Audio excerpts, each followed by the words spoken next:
bahwa PMR ini sesuatu, Palang Merah Remaja ini sesuatu, dan kita punya raka-raki cukup banyak.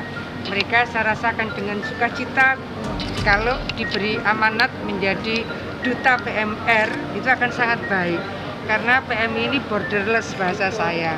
Jadi lintas profesi, lintas agama, lintas suku, dan ini sebetulnya proses untuk membangun Indonesia melalui heterogenitas kebinekaan di PMI ini sudah teruji selama 75 tahun. Oleh karena itu, pembibitan dari PMR menjadi sangat penting.